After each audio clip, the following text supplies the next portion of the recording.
Bem-vindo ao Verdade sobre a China.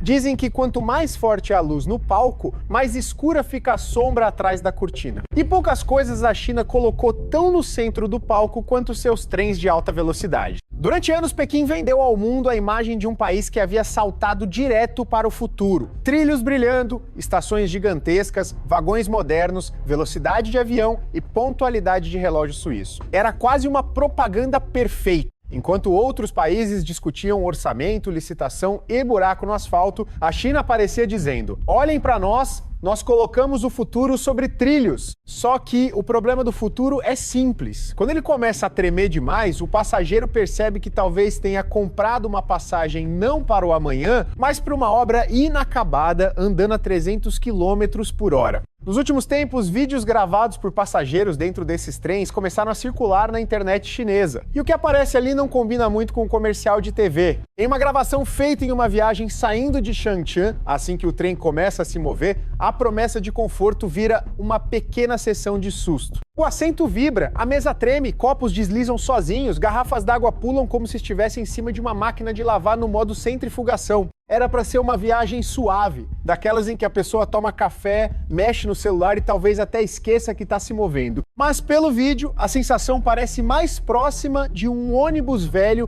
encarando uma estrada esburacada no interior, só que com a diferença de estar correndo a uma velocidade em que qualquer erro deixa de ser inconveniente e começa a virar pesadelo. Um passageiro comentou que no começo da operação a vibração não era tão forte, mas que com o passar do tempo tudo foi piorando. Essa frase parece pequena, mas é pesada, porque não fala apenas de uma viagem desconfortável. Ela sugere desgaste, falta de manutenção, pressão sobre o sistema e talvez um problema mais profundo na forma como essa rede foi construída e explorada. Em outro vídeo, uma garrafa sobre a mesa salta de forma tão violenta que parece cena de terremoto. Um passageiro brinca dizendo que com aquela vibração até os dentes poderiam cair. Só que ninguém ali parece estar rindo de verdade. Na internet, alguns ironizaram dizendo que finalmente conseguiram andar no primeiro trator de alta velocidade do mundo. A piada é boa, mas o assunto não é leve. Quando uma massa de aço carregando centenas de pessoas começa a se comportar de forma instável em alta velocidade, o humor vira apenas uma maneira educada de disfarçar o medo. A pergunta óbvia é: por que esses trens estão tremendo tanto?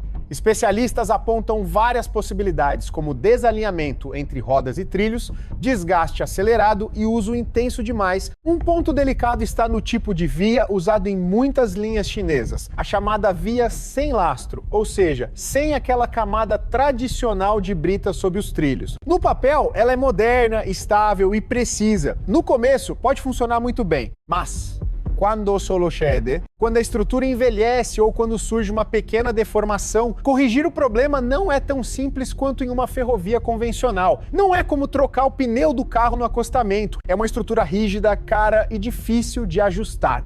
E quando diferentes modelos de trem com características diferentes passam por linhas projetadas para limites específicos, a coisa começa a ficar parecida com misturar peças de vários fabricantes e torcer para que tudo converse perfeitamente. Esse é o ponto central. O trem não treme apenas porque uma peça está cansada. Ele treme porque um sistema inteiro pode estar sendo pressionado além do razoável. Muitas linhas foram projetadas para velocidades entre 250 e 300 km por hora, mas a operação real envolve composições diversas, curvas, suspensão, peso, desgaste e exigência comercial. Em certas velocidades, tudo isso pode entrar em ressonância, como uma corda esticada vibrando no ponto errado. Aquele balanço lateral irritante, aquele ruído grave, aquele copo dançando na mesa não são apenas detalhes, são o metal falando. E quando o metal fala, seria bom alguém escutar antes que ele grite, mas a história não começa nem termina no trilho. O problema maior é a obsessão política por tamanho, velocidade e propaganda. A China anunciou com orgulho que sua malha de alta velocidade ultrapassou 50 mil quilômetros, mais do que o restante do mundo somado. É um número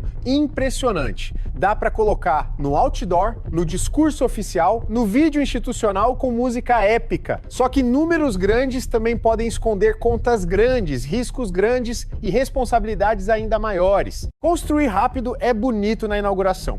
Manter bem é o que decide se 10 anos depois aquilo continua sendo progresso ou vira um monumento caro à pressa. E quando se fala em segurança ferroviária na China, é impossível lembrar do acidente de Wenzhou, em 2011. Depois da colisão e da queda de vagões de um viaduto, o que o público esperava era resgate, transparência e investigação séria. Mas uma das imagens que mais chocou o país foi a tentativa de remover e até enterrar rapidamente partes do trem acidentado. Para muita gente, aquilo passou a mensagem de que o sistema tinha mais medo da notícia ruim do que da própria falha. E quando uma administração teme mais a vergonha pública do que a verdade técnica, o próximo acidente deixa de ser surpresa e passa a ser uma questão de calendário. Na época, críticos apontaram um problema grave: a pressa de montar uma rede de alta velocidade combinando tecnologias vindas de diferentes lugares, como o Shinkansen japonês, o ICE alemão e sistemas da Bombardier, sem necessariamente absorver toda a filosofia de segurança por trás dessas soluções. Copiar o formato externo de uma tecnologia é uma coisa, entender sua lógica interna é outra. É como comprar uma camisa de médico e achar que isso dá diploma de cirurgia. Sistemas de proteção automática, sinalização, monitoramento e frenagem precisam conversar entre si de maneira perfeita. Em Wenzhou, a falha de sinalização e a resposta inadequada do sistema ajudaram a expor o perigo de uma integração mal resolvida. Alta velocidade não perdoa improviso. A 300 km por hora, o depois a gente vê chega tarde demais. Há também o fator humano. Em países como Japão e Alemanha, a formação de maquinistas de alta velocidade envolve meses de treinamento rigoroso, simulações, avaliação contínua e cultura operacional muito forte. Já houve relatos de que, em certos casos na China, profissionais foram colocados em funções críticas depois de períodos de treinamento muito curtos. Mesmo que isso não represente toda a rede, a simples possibilidade já assusta. Porque trem de alta velocidade não é brinquedo de shopping,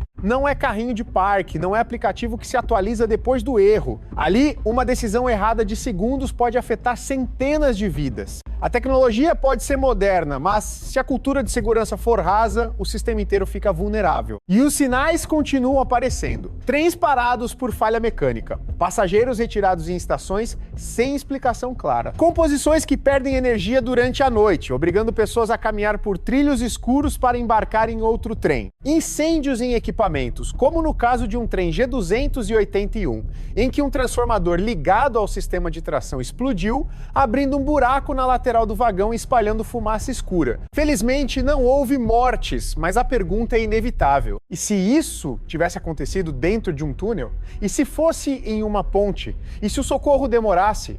Às vezes um sistema não é salvo pela competência, mas pela sorte. E confiar em sorte como política de segurança é como dirigir sem freio dizendo que Deus ajuda quem acelera. Há casos que parecem quase absurdos. Em uma linha na região de Xiamen, uma simples sacola plástica teria se enroscado no pantógrafo, interrompendo o fornecimento de energia. Uma sacola. Não estamos falando de sabotagem cinematográfica, tempestade histórica ou terremoto bíblico. Uma sacola. Isso revela outra camada do problema. Não basta ter máquinas sofisticadas se a proteção da linha, a limpeza do entorno, o controle de objetos externos e a manutenção básica são frágeis. Um sistema gigante pode ser derrubado por uma falha pequena quando a gestão não enxerga o detalhe. No Brasil, a gente sabe bem, às vezes não é o grande plano que derruba a obra, é o fio mal colocado, a drenagem esquecida, o deixa assim mesmo que ninguém quis resolver. Mais grave ainda são os acidentes envolvendo trabalhadores. Houve episódios em que trens em teste atingiram equipes na linha, matando várias pessoas. Em outro caso, operários de manutenção também foram atropelados por um trem de carga. Quando tragédias semelhantes acontecem em locais diferentes,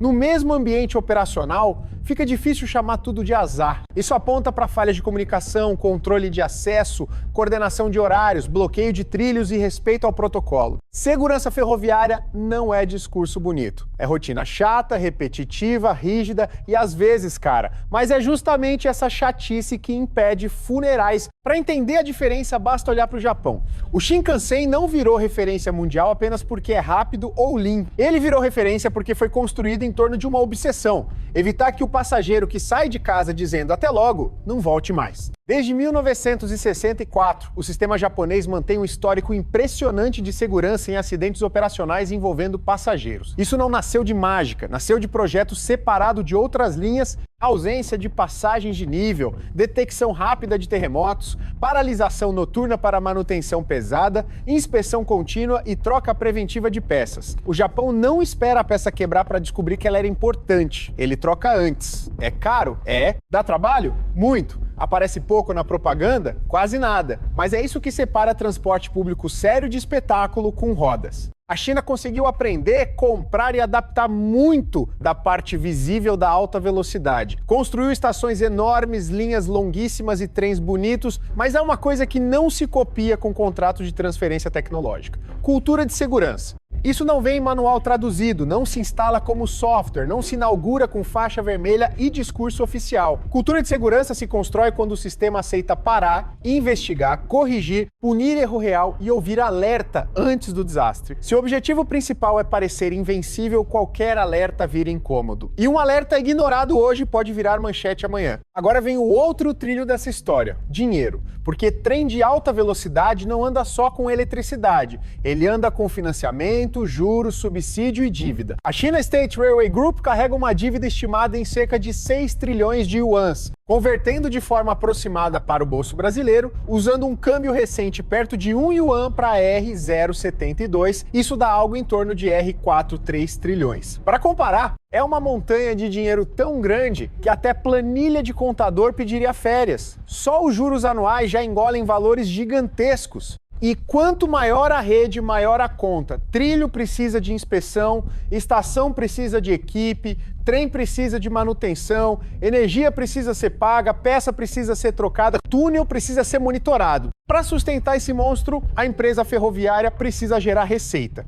E o que acontece? Trens comuns, mais baratos e usados pelo povo, vão sendo reduzidos ou substituídos, empurrando passageiros para opções mais caras. O que era vendido como grande obra nacional começa a pesar no bolso de quem só queria ir de uma cidade a outra. Ao mesmo tempo, a China enfrenta envelhecimento populacional, queda de natalidade e desaceleração econômica. Menos gente, menos dinamismo, menos demanda em várias regiões. Mas a ferrovia continua lá exigindo manutenção todos os dias. Uma linha deficitária não desaparece porque o discurso foi bonito. Ela manda conta. No fim, a pergunta não é se a China construiu muito. Construiu. A pergunta é se construiu com equilíbrio suficiente para manter tudo funcionando com segurança, transparência e sustentabilidade financeira. Uma ferrovia não deve existir para ganhar medalha de propaganda. Ela existe para que uma pessoa embarque, feche os olhos por alguns minutos e chegue viva, tranquila, inteira. O resto é decoração. Quando o copo treme na mesa, talvez não seja apenas um detalhe engraçado de internet. Talvez seja um símbolo. O copo tá tremendo, o vagão tá tremendo, a dívida tá tremendo, a confiança tá tremendo. E a grande dúvida é se ainda existe freio suficiente para parar esse trem antes que a propaganda encontre a realidade na próxima curva. Aqui foi o A Verdade sobre a China. Até o próximo vídeo.